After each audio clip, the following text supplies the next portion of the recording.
Hello guys, welcome back to my channel. If this is your first time here, my name is Rarasu Amarabi. On this channel, I film content surrounding graduate school, sustainability education, and lifestyle. Today is another episode of the Career Feature Series, and our guest today is a very interesting young lady. Her name is Somto Dimobi. She studied chemical engineering right here in the United States, and during her undergraduate study, she had a full ride scholarship, which is not so common for undergraduates. She went ahead to get like offers from the big threes. When I say the big threes in management consulting, that's Bain and Company, BCG, and McKinsey. And she also got admitted into Harvard Business School. So today we want to interview her to like tell us all about her journey as she achieved all these things. I'm very excited to hear all she has to say. So let's go right into the interview. Welcome, Somto. Thank you for Thank you. accepting to come on my channel. Of So course, of yeah, course. to start off, please can you just introduce yourself, your bio? My bio. I would say I'm Somto. I'm from Nigeria. I grew up with four siblings. I think it's really important stuff in the background. And with an amazing mom, an amazing dad, and mom definitely contributed a lot to where I am today and who I am today. Grew up back home, went to the primary school, secondary school, and then came to the US when I was 18 to start college at Vanderbilt University. And that it was an amazing time, like amazing 4 years. I grew so much. The funny thing is, I stayed at home for two gap years before I went to college because I was applying. And I actually got rejected from Vanderbilt the first time I applied. So there's a whole other story there. The full funding. So that was super interesting. Anyway, got into Vandy, finished my 4 years, but during that time, yes, like you mentioned, it was the I did research the first 2 summers, like a lot of research was hardcore, close getting a PhD in biomedical or chemical engineering before going into consulting. And here I am right now. I think it's my life right now is a mixture of consulting, so a lot of obviously business and strategy and how do we help our clients achieve their goals, but also a combination of pursuing all of my passions that transcend just work and are more around how can we make sure that people around the world are maximizing their potential. But I think that is me in a nutshell. So how did you choose the field chemical engineering? Is it just something you decided to just go and try, or you actually wanted to do it before you came Hmm. into chemical engineering? That's a really good question because I feel like a lot of us identify. I want to be a doctor for the longest time. Like I want to be a doctor. I was going to go to university in Nigeria to be a doctor. Um, Fun fact, and we can probably take this out. We'll see if it applies. But I did a semester at University of Nigeria in Nsukka for medicine before coming over to the US. Um, and I think for a lot of us, like when we're young and you're a girl child and you're good in science, I think a lot of people are like, oh my God, medicine. So for me, I never ever thought about engineering. It was just medicine or law. That was like the thing. And I remember choosing medicine because you have to choose science when going to senior school. I remember choosing science because I was like, oh, I want to help people, and I feel like with medicine, you trust your doctors more than your lawyers. I don't know. That was like my, how old was I then? 12-year-old self. Yeah. That's how I made my career decision. And so as at the time that I was looking to go to the US, like we all know, the US system is very different. So I was going to have to do 4 years undergrad before then going to med school. And I realized I could do whatever I wanted to do for undergrad. And I was like, okay, what do I want to do? I don't feel like I can do biology or chemistry just because like I think the life sciences are really cool, but I'm not as much of a content person. I'm more of a let's solve problems kind of person. So I wanted something in math. And that was the first time, literally when I was 17, that engineering ever crossed my mind. And then I started thinking about it more and asking a bunch of people. It was like, wow, I actually feel like a perfect fit for engineering. I really love math. I love thinking about problems. Like I prefer that to like memorizing or really understanding. I like thinking about how do things work. And my favorite shout out to Mr. Joe. He was my favorite teacher in high school, and he was my chemistry teacher. And I really felt like I liked chemistry, and so I was like, you know what, chemical engineering. And at that point, I was like, I could still do that, and then go to do medicine. but I decided to just, to 1 year in, I was like, nah, I don't think I love medicine enough. Like, I don't have enough of that passion for health and medicine to do, but I still want to help people. The question is how, and that's how I sort of converge into what I'm trying to do right now. Okay, so I would like you to tell us about your scholarships, like the scholarship you got during like your undergrad, because like I'm most familiar with like funding for graduate studies because like that's Mm-hmm. quite straightforward. You get research and all, but when it comes to full ride in undergrad, it's not so common. So it's interesting to know that like you had like most of your expenses covered. So can you just like tell us about it? Like, tell us in a way, Yeah. if someone who wants like to come for undergrad and is trying to like Hmm. ways to fund their studies, listen to you, they'll have an idea. There's really the one thing I tell them to do. There's a lot of nuances to this because different schools have different systems of giving full aid. You'd actually be surprised at how many times I get asked like a similar question of like, oh, like I'm trying to come to the US for scholarship. How do I think about it? I do think it's possible. A lot of schools give some form of aid. My source of information and complete everything, and what I highly recommend is just going to like the Education USA, that's either in Lagos or Abuja. And they have a lot of resources, a lot of like other students who are in the same position. If you are like financially, like you're not able to afford going to US, which was I was not going anywhere without full aid. Um, there's a group of students like that too who are always every year like looking for fun, getting to like really like the best schools. And it's really amazing, right? Because even when I think about my like today, like a lot of my closest friends who I'm still tight with today are people who I met through that program. And it's not as much of a we'll write your essay for you. No. You do all the work, you do everything. But at the same time, you have advisors who you can ask, like they know about different schools. They can review your essays, you meet other students, they can, help refer you, like if there's a school you're really interested in. And so there's just a lot of support throughout that process. And for somebody who stayed all the way through from beginning to the end, like the second year, like even the second year, like one of the advisors, shout out to Miss Ayubo, was definitely somebody who like reminded me why I wanted to study in the US. And like even when I was like, oh my God, let me just stay here. but all that to say that one, I'd say Education USA. If not, then just keep an eye out for a lot of these universities and what like look at your budget, like how much you actually have to spend, because that would also either like check and don't just say $0. Like how much can your parents potentially spend when you have your budget? Look for like what schools can have your major, like what are you actually trying to study. And knowing that the US system is very flexible, you can start with something and end with another thing and try out something else while on your way.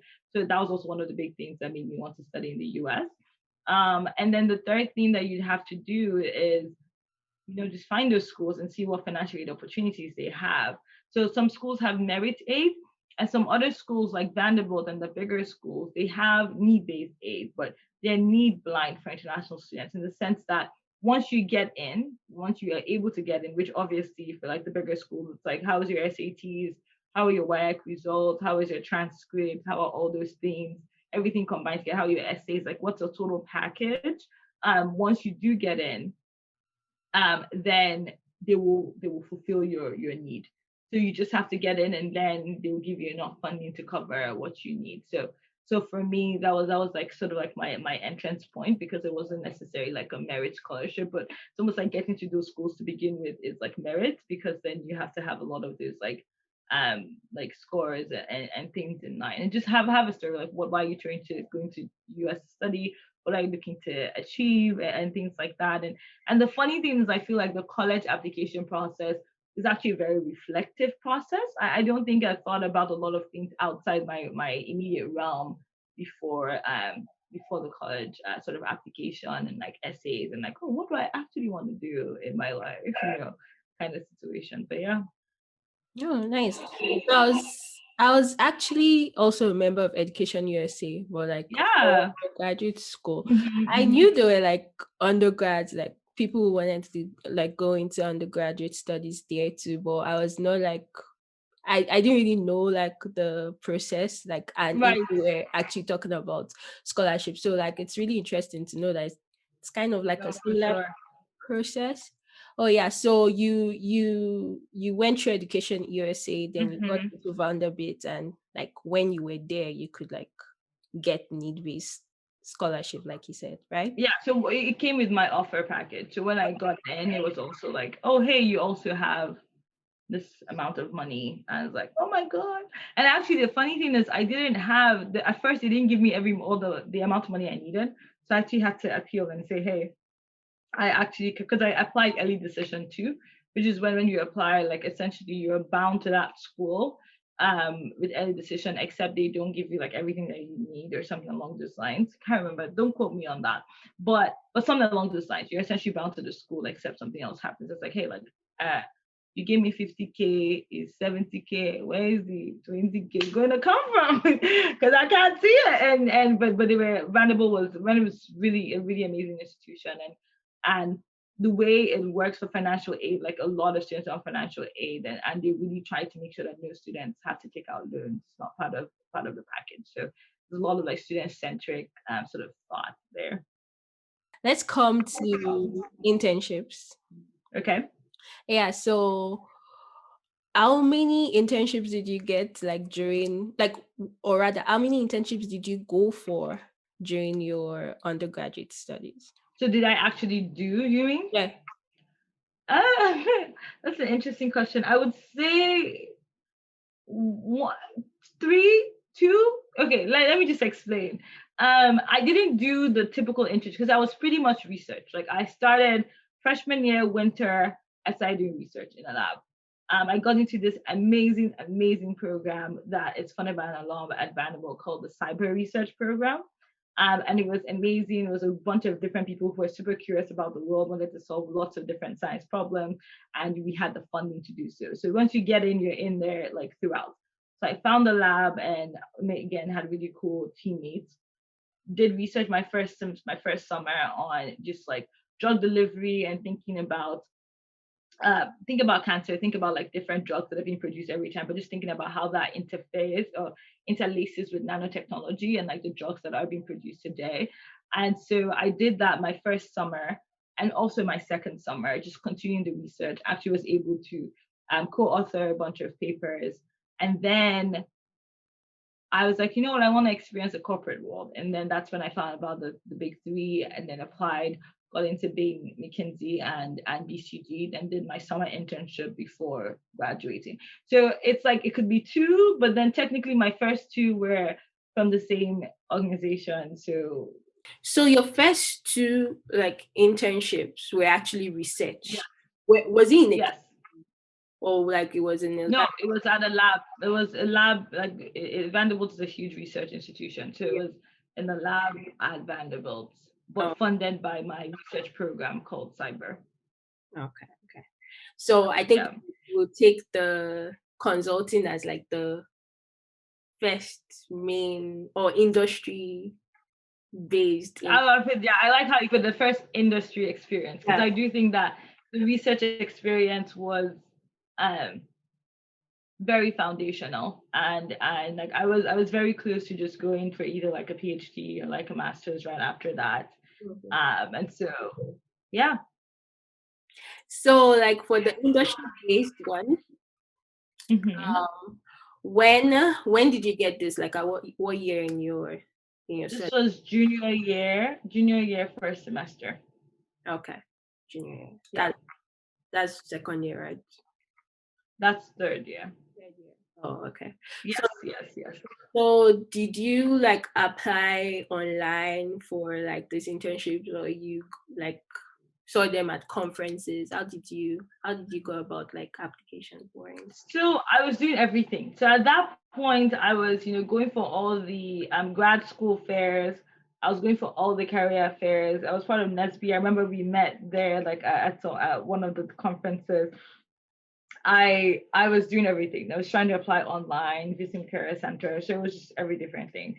But but for Bain and McKinsey, they recruited heavily from my university. And so they came for the career fairs and I never even thought about consulting. But I was more like, oh, engineering. I wanted to do like I've gone Nesby a bunch of times, and I wanted to do something along those lines. But then I went to a McKinsey info session that was only for engineers. That's probably the only reason I went in there. And I was like, wow, this is really cool. Like I see a lot of myself in what they're doing, so I'm going to apply. And I remember that my friend Kemi had told me before that there were three big ones, McKinsey, Bain, and BCG. And so I went ahead to like, it was like, okay, Bain is also recruiting at Vandy. I went to see them at a bunch of, probably only one other event that they had left. Then applied, saw them the first time, applied. Then BCG, they actually didn't recruit directly at my campus at that time. So I found an alum on LinkedIn who had gone to BCG and was like, hey, I'm super interested in consulting. Here's my resume. And then they sent me a link to apply. And that's what began that process before the casing process and then getting the offers. But so it was a mix of everything. I'd say, especially as an international student, you really can't put all your eggs in one basket. You have to almost like balance all the different potential avenues because there are very few companies that would hire. And that's why I think when we met at Nesby, I was doing one of the workshops of like, how to navigate the US job market as an international student. But like I actually started doing that the year before when I was still in the process of finding what I wanted to do. You got into the like you accepted. Yes. What do you think like what made you stand out? Because like they were in this school like recruiting, so like there were other students in this school, Yeah. like basically you were competing with your schoolmates. So like what were the things you think Hmm. made you stand out to be accepted by these companies? So now that I'm on the other side, so I'm actually, reading resumes and not yet interviewing, but pretty involved in the recruiting process. I think there are a couple of things. One was just the resume, right? I was very involved on campus. I had done a lot of leadership activities where the aim was not just to have a title, but to actually make a difference in the lives of people who were there, like doing something new, something entrepreneurial, trying to bring together communities of people. Like I had tried to make an impact in college, and that wasn't necessarily because I was looking for a consulting internship. That was because it was really important to me. And I like to ask people, think about for every organization you're a part of, if you were replaced by a robot, would there be any difference? So like if it's like just doing all the duties that you were supposed to do, anybody can do that. But like what's your special sauce? Like what are you bringing to the table that like not everybody's bringing? And so I think throughout like my leadership portfolio, you could see like, trying and trying to make a difference, trying to do something differently, trying to do something new, trying to bring people together. Like that was sort of the theme. So done love leadership, right? Um, before and then my research could also speak for itself. Like I started a program. I was working with this my research program. Um, was able to co-author two papers. And at that point had presented at over like 8 9 different poster presentations and had won a number of different awards. So you can see, okay, communication was not an issue for me to be able to get to the point of being able to produce a paper. That means I've done a lot of really hard work. So work ethic and grit was not an issue either. I was engineering, and by God's grace I had a pretty good GPA. So it was also clearly they're also good like analytically, and those are some of like the different facets of how consulting thinks about recruiting as well. It's just all those different things. And so I think I now on the other side I see how my resume would have stood out, because even if I didn't know and I was not actually like aiming for consulting, a lot of the things I was doing, call it like leadership, call it entrepreneurship, call it like analytics, call it communication, was very much tied into the consulting skill set. That's step one, right? Step one is actually getting the interview. Then when you get the interview, it's a casing, right? And I think and you need to like actually do a case interview properly.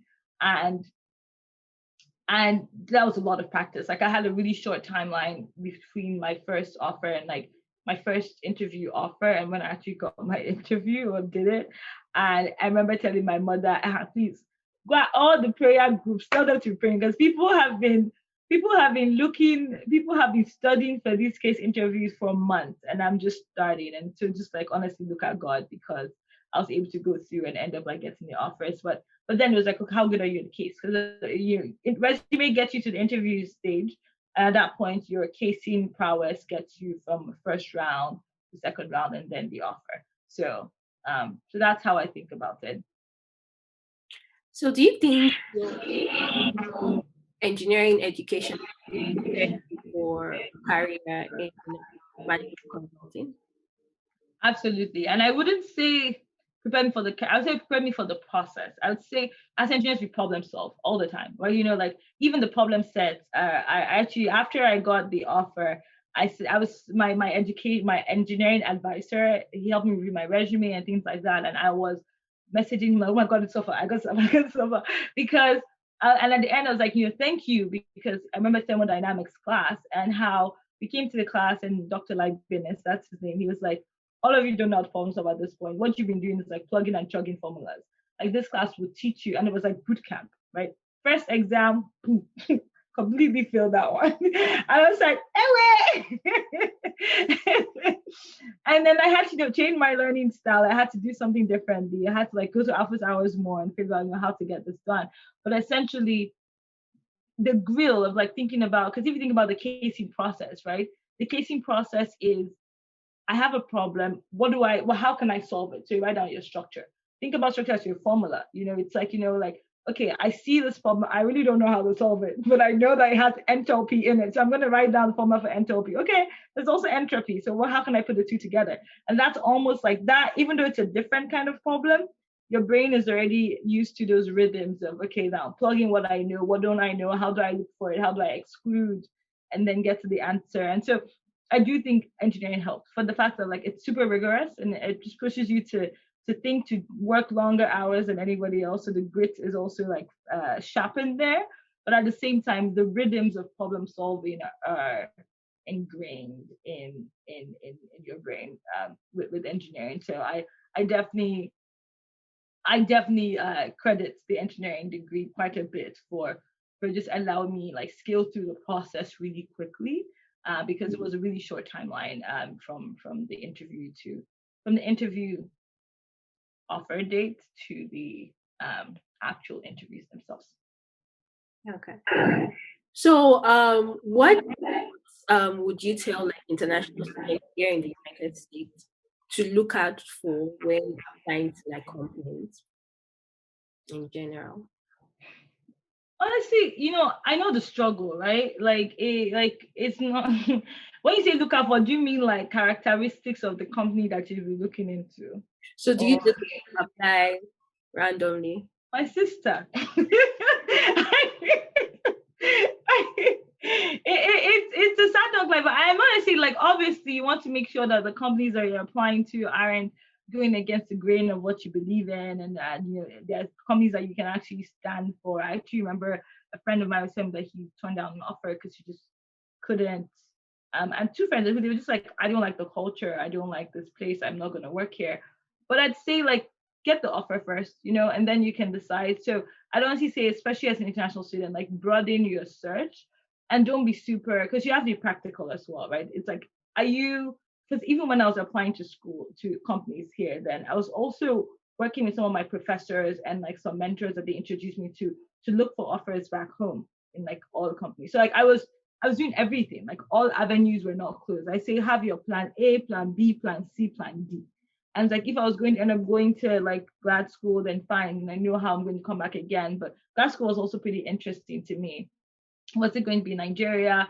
That was plan, C or something. Was I going to just like figure out a way to do research somewhere? That was plan B, and then plan A was get a like an internship. And so have your plans. You obviously know what is preferred, but it's not time to rest on your laurels. It's time to literally grind.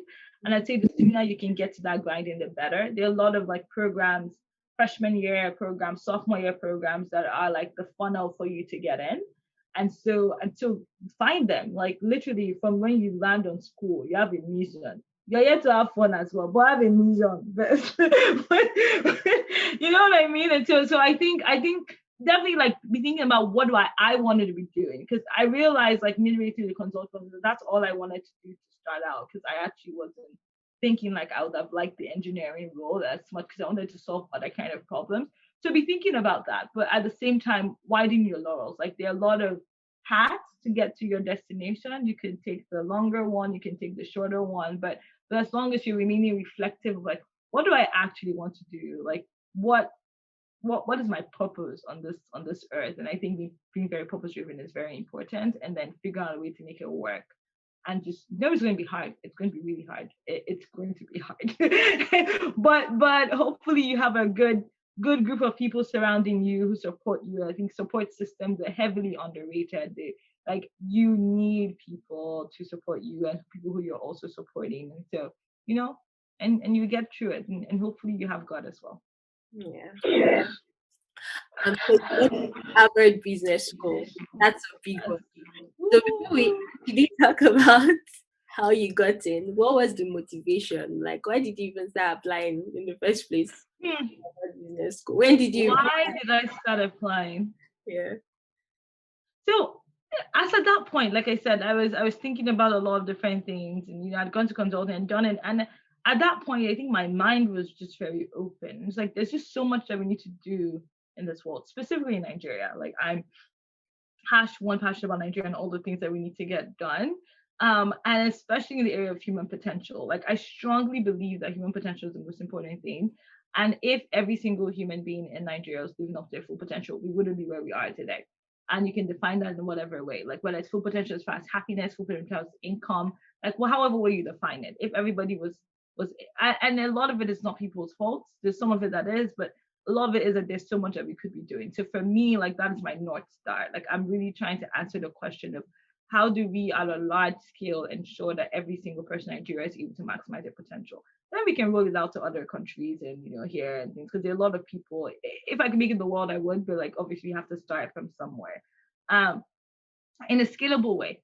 And when thinking about that, I'm like, consulting is giving me a lot of this business skills and just thinking about, like how to think about problems, how to think about businesses, how to interact with businesses in the corporate world. Um, but there's more to it too. I almost want to be in an environment of like people who are thinking about these things, people who care about social impact, people who, and which is a lot of people at Bain and Company right now. But almost like taking a breather to really think about how, in what ways do I want to actually like achieve this goal that I'm setting for myself, or like band with people who are thinking similarly to like make a difference in this way. And so that was how I started thinking about HBS, because I was just like, it would be a great next step path to really consolidate a lot of my ideas and experiences into getting into like actual action, and leaning on the giants that have done something similar before. So that was sort of the thinking of like business school. It's just like, and I was like, I can get in now or I can get in later. So I'm going to try my luck because it's a win-win situation. If I don't get it now, I will apply later on, and I can get in then. But yeah, so that was the initial thinking. It was just like, what, I have huge goals, and I really want to be working, be leveraging as much as I can, have exposure to lots of different things, just soaking knowledge. I'm calling this period in my life the sponging phase, because I'm just literally trying to soak in as much as possible, then go to HBS and think about how do I streamline all that I've soaked in, how do I streamline people who I've met, and just figure out like how can we really create some scalable systems to like help people maximize their potential. That's sort of like why I decided to go down the 2+2 route anyway. So from what I can get, like when you were doing your internship, that's when. Yeah, that's when I found out about the fact that I could apply in senior year. I didn't know that program existed beforehand. But yeah. Oh, It's okay. like you get in and then you defer. Oh yeah, because I was Yeah. thinking about that. Like, can you explain to the audience, because like you're in, but you're working right now. So Yes. So you get in, and a lot of I would highly recommend, like if you're thinking about like business school in general, just try your luck your senior year, because it's also harder to take like the GRE and the GMAT when you're working, like just finding the time to do that. So the 2+2 program, Harvard started, don't quote me, but I think so. But now a lot of business schools are doing it. So essentially you can apply and get in your final year in college, and you are able to start in 2 years to 4 years time. So I'm starting in, my goal is to start 2023, and then yeah. Nice. So the GRE and GMAT for that. I took the GRE. Oh, okay. Yeah. That's cool. Yeah, so while you were in school, you were busy Yeah. with like all your leadership stuff and like acing your courses and Oh, everything. So you were I like, don't know. oh wow, your GPA was good. So okay, stop, don't try to be humble yet. Like, yeah, so that was like one phase, and now you're working. I Yes. feel like in both phases, like how were you, or how were you when you were in school, and how are you now able to have like work and your social life and still be productive and still That's a really good question. That's a really good question. So, be a member of the society? Yeah. how was I? Honestly, I'm still trying to figure out this adulting thing. It's been like one and a half years now since I graduated from school. I'm trying to change my wardrobe to more adulting clothes. But honestly, I think the funny thing is I saw a because I was part of a presentation thing in college, and I like it was called Lantern, so it was international students sharing their stories, and it was like a school wide event. And I found my script, like what my script for my talk, when I was about to graduate or like after graduation. I read it and I was like, this sounds like something I can write today. Like it's not obviously not doesn't have all of the content, but the soul is the same. Like the soul of making a difference, the soul of of meeting as many people as possible, getting to know people. It's there. Like I the core hasn't changed much, even though the how and the why may have evolved over time. So I think like in college, my first 3 years, I was definitely heads down. Like I was a friend who was never available a lot of the times because I was always doing something or the other, and obviously like changing styles and working styles every single month or so. But that was me. And it was, I remember senior year after I got the job, I was like, okay, let's go. Hello, Beyonce concert. Ah, Jay-Z, I see you. Yeah, you were at Coachella, right? Did you? Didn't go to good job, but Beyonce came to Nashville. I actually performed at the Vanderbilt Stadium, which was amazing. And so I was there. Like my senior year first was also, I was like, okay, I've gotten a job. It's time for me to now, enjoy life small. Exactly. So they did a lot of that, and I think I've always loved meeting people. Always loved getting to know people. That's still a constant till today. I think as I've evolved into adulthood, it, I'm defining more and more, especially like COVID was something, right? And I think a lot of crazy things happened during COVID. A lot of things are still happening, super tragic things. I've had friends who've lost really dear ones who are dear to them. Unfortunately, nothing like crazy happened for to me specifically, but I do think it was a great time of reflection and just like thinking about like what I wanted to do and how I wanted to keep doing it, and what my purpose was like in this period right now and if you and you just being able to like constantly reflect and refine what exactly we're on this earth to do and how we're finding energy and purpose to keep doing that. And so I think right now I'm in a space where still very similar, honestly. Like I've met up with a lot of my old friends and they're like, oh, like you haven't changed. I'm like, yeah, I don't think I have changed that much. But I have a clearer purpose and I have a clearer sense of what I'm trying to do. And I know that's going to keep evolving too. But the key thing is I've grown a lot. I've matured emotionally a lot more. I have had a lot more newer experiences in life, in personal life and other things. And and yeah, just always constantly evolving, constantly changing, and constantly trying to make sure that I'm getting closer to the best version of myself. But I wouldn't say the soul has changed. I'd say now there's probably a bit more money to like do some things that I would have done in college.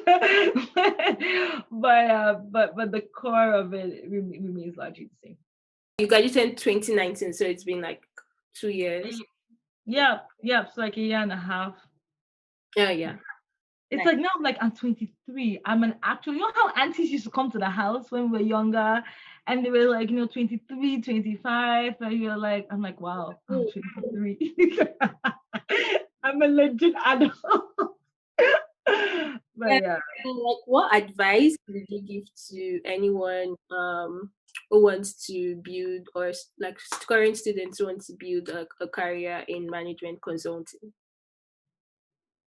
I'd say know your why. That's my biggest. Like there are a lot of tactical things, right? But then I'm a big believer in the fact that like you can chart your own parts. Like you don't want to join an organization and have the organization be you. You want to be you in the organization. And so know why you want to do it. That's the first thing. Know why. Like, and if your why is that I really don't know what I want to do, that's also good. But just think about it and know like why you might want to do it, what your overall purpose on this earth is. If for me, like purpose gives me a lot of energy. So if that's you, you may have discovered it or not. So that's number one. I'd say number two, just talk to people who've done it, talk to people, just get to know people, get to know their reasons for doing, get to know if it's actually something you'd enjoy doing. If you're a freshman, like know that consulting has a pretty high bar. And so like whether it's GPA, whether it's like leadership, whether it's like internships, activities, like definitely make sure that to leave that door open. And this is for any career, honestly. Like to have that door open. I'm not recommending that everybody do what I did, like because people are different. Like I think my like I told you was more like, you know, freshman, sophomore, most of junior year was pretty heads down and like I still had fun. Like my college time was fun, don't get me wrong, but like I was more heads down, like prioritizing like the books and the things I needed to do first. And then, there'll always be time to like lose. But like at that point, like a lot of opportunities were at my disposal because I had put in the work. And so like I personally prefer the starting early and then like having to and then relaxing at the end because senior year you also don't want senior year to be stressful. It's your final year. You want to enjoy with your friends. You want to spend time with people who you care about. You want to have new experiences. So really grind from that first year. And like I love this. A lot of these consulting companies have freshman programs, sophomore programs that once you get in, like it's a fast track to get an interview. So if you can do that and not worry about it for the rest of your time, you might as well, right? And so that's the key thing. Really start early. And then after that, like I said, like talk to people. And then the fourth and final thing would be honestly just put your eyes on the ground, still expand your other opportunities, like, look for other things, like try out things that you may not have been interested in. Like, don't feel like there are a couple of different specific organizations you need to be a part of to be a consultant, but rather think about what do I want to do? What am I passionate about? And then find that and make a difference in your community or the people's lives who you're working with. But yeah, I think those are the things I'd say. Not very structured, but anyway, it is what it is. But I think number one, again, know yourself, know your why, know what you're trying to do. Number two, talk to people, understand why they're doing it, understand if that's something you want to do. Number three, what did I say for number three? Start early. Start early. Like it's a high bar. Just keep that in mind. So start early. And four, just keep your options open. And try do things that you're actually interested in. Last question was probably related to tax, but this is for business school. Like, Yeah. advice for people who want to get into business school, like tips for getting into business school, like top business school, if possible. Honestly, I'd say the same thing. I'd say the same four things. I feel like the one other thing that might add, it's literally very similar.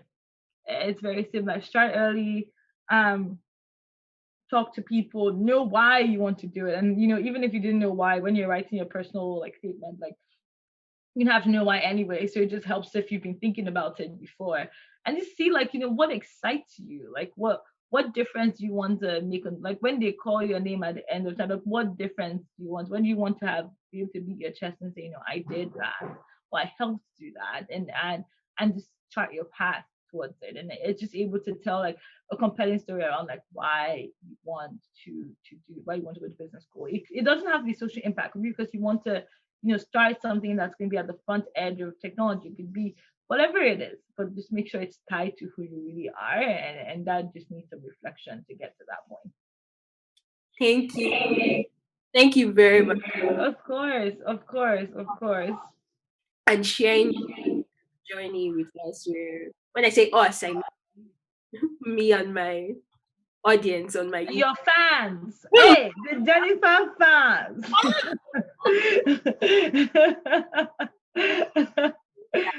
And yeah, it definitely will be helpful, not just like to undergrads, even like master's PhD students, Yeah.